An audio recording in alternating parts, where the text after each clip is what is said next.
Փառքնեժդեհին ճիշտն ասած չգիտեմ էլ որտեղից սկսեմ, բայց այս ճիվաղը որքան մնում է իշխանության, ինքը ոչ միայն իրեն է պախարակում, իսկապես մեզ էլ հետն է պախարակում։ Հասկանում եք, ասենք, Պուտինի ընդունելությունը, այդ իր քմծի ծավը, այդ ձեռքերը քամագին դրած սպասում է, այդպես շանն են տանում զբոսանքի, որ տերը կապը բաց է թողնում, որ ինքը գնա վազի, պտտվի, կամ ձեռքը դրած հետևին, ասես կանած քայլում է կամ։ Հասկանում եք, երկրի ղեկավարին ձեռքերը քամագին չեն դիմավորում։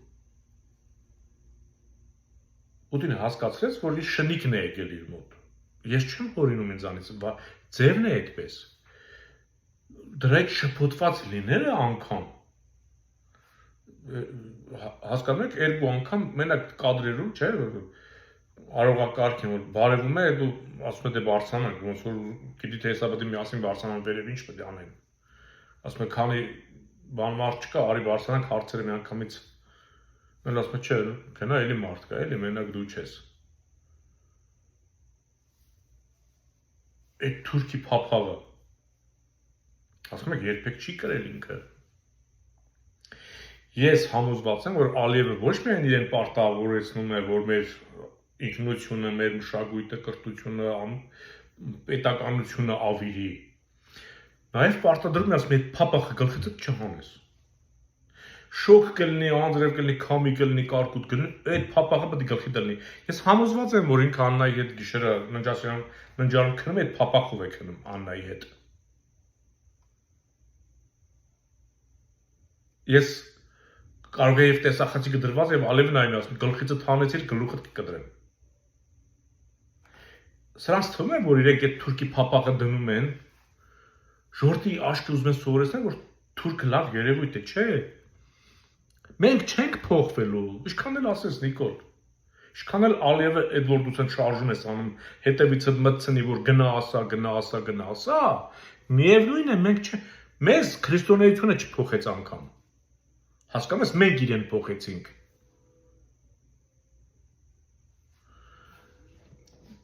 Դու անիմաստ, իզուր, ես ուղղակի, չնայած դու արդեն համոզվել ես, որ տանուլ ես տվել ու քո դատաստանը դաժան է լինելու, ուղղակի մի ամբողջ թիմ ես հետդ տանելու նույն ճանապարհով։ Եվ ինչ անգավականջիս։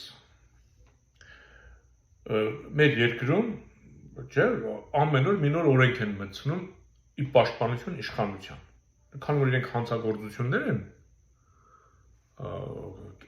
գործում անընդհատ։ Ժողովուրդը պետք է իմբոստանա, չէ։ Հա, սրանց աջակիցը մինչև օրենքին անդրադառնալը, աջակիցներից մեկն ասում էր, Ռոբերտ Քոչյանի օրոք, Սերժիկ Սարգսյանի օրոք կարայիք, մեկին այն հայհոյան գտայիք կամ այն քննադատությունը, ինչ որ Նիկոլին եք անում։ Ես այդ կարգի պրիմիտիվ մարդկանց ասեմ, որ Սերժ Սարգսյանի օրոք, ոչ թե Սերժ Սարգսյանին հայհոյել կամ վիրավորել են, Սերժ Սարգսյանի իշխանության վրա զենք են բարձրացրել։ Սասնա ծռերը Սերժ Սարգսյանի իշխանությունը,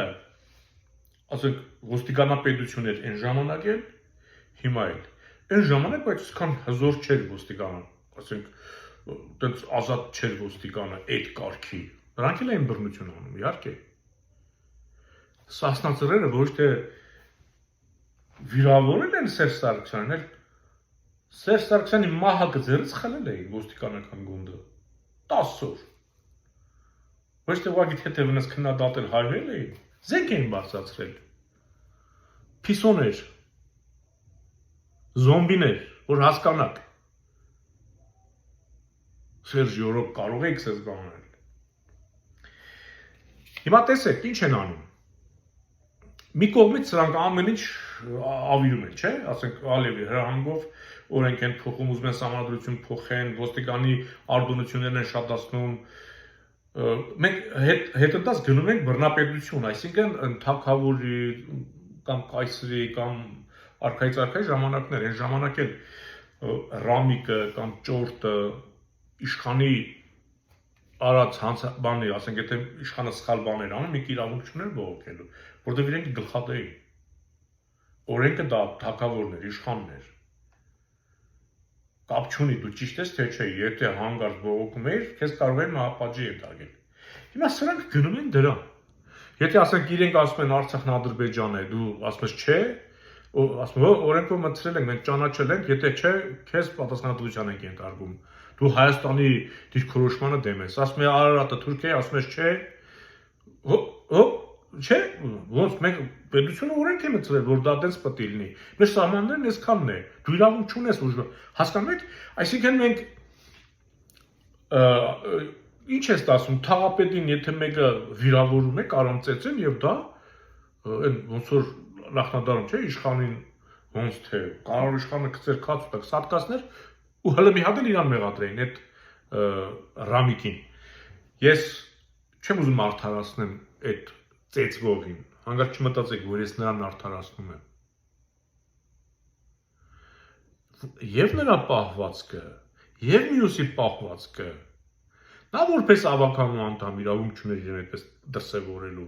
սա էլ որպես թաղապետ իրավունք չուներ այդպես իրեն դրսևորելու։ Սա նշանակում է, որ լրջություն չկա,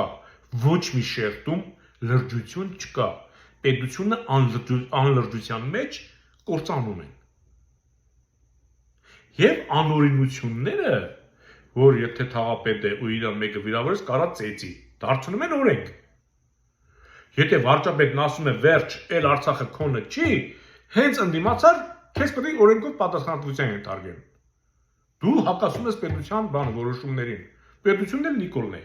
Այսինքն հենց որ հակադրվեց իր Նիկոլին, ինչ անօրինություն ուզում է անի։ Եթե ոստիկանի անօրինակ կամ հանցավոր պահանջներին չենթարկվես, քեզ կարող են դատապարտել, տուգանել, հասկանում եք, և արդեն դառնում ենք ամերիկյան կնիքի վրա գրված այն նախադասությանը, որ երբ որ անօրինությունը դառնում է օրենք, այսինքն պետության իշխանությունը բոլոր այն անօրինությունները, որ ինքը պետք է անի քո հանդեպ, ինքը դարձնում է օրենք եւ ասում է օրենքում գրված է, որ ես քեզ կարամ ծեծեմ որպես թաղապետ։ Օրենքում գրված է, ես կարամ քեզանից քո տունը խլեմ տամ Ալիևին ու դու չընդդիմանաս։ Հենց ընդդիմանաս, սարքեմ հակապետական, քեզ դատեմ, հասկանում եք։ Այսինքն անօրինականությունը երբ որ դառնում է օրենք, ապստամբությունը դառնում է պարտականություն։ Եթե դու չապստամբես, ինքը այդ օրենքներով քեզ կոչնչացնի։ Ուրեմն ամերիկյան մեծ կնիքի վրա այդ նախադասությունը գրված է։ Այսինքն ուզում է ինչ ասի այդ կնիքը, որ երբ որ գրվել է, հարյուրավոր տարիներ առաջ, որ եթե հանգարց կգա մի օր մի իշխանություն ու կսեղծի իրենց օրենքներ, որով կսահմանափակի քո ազատությունն ու իրավունքը, դու պետք է բռնանաս, զենքը վերցնես, այդ իշխանությանը տապալես։ Ժողովրդավար պետության Ամերիկայի կնիքի վրա դա է գրված։ Նիկոլ, դա չի նշանակում, որ այդ գրվածքը մենակ ամերիկացիներին է վերաբերվում։ Մենք էլ ենք մարդ, հասկանում ենք։ Դու դրդում ես, որ սասնածռերը նորից զենք վերցնեն քո վրա։ Այս անգամ կարող է սասնածռեր չկոչվեն, էլի օրինակն եմ ասում։ Շատ հնարավոր է, որ մեկն արդեն պլանավորել է իր տանը կամ իր ընկերական շրջապատում, որ հերիք եղավ, այն քո ասած ստեղս է հասել։ Դուք դրդում եք դրան, ձեր Թուրքի փափաղով, ձեր Արցախն Ադրբեջան համարելով, Արարատը Թուրքիա համարելով, հասկանում եք, Թուրքիային հակառակորդ համարելով, ոչ թե թշնամի, ցեղասպանությունը կասկածի տակ դնելով, Ռուսաստանին բարեկամ համարելով, ոնց եղավ 44-օրյա պատերազմից հետո թուրքերը պարադ էին անում ռուսական թուրքական դրոշներով, տանկերի վրա դրած,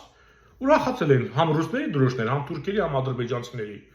Արցախում էր ժողովուրդը Պուտինի նկարներն էին փակցրել, գրել էին հավերժ միասին։ Ոնց եղավ էլի որ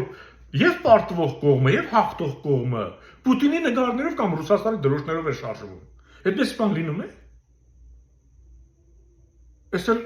թրքաբոլշևիկներին ասեմ։ Փառքներ դեհին, ստափվեք, ապստամբությունը մոտենում է։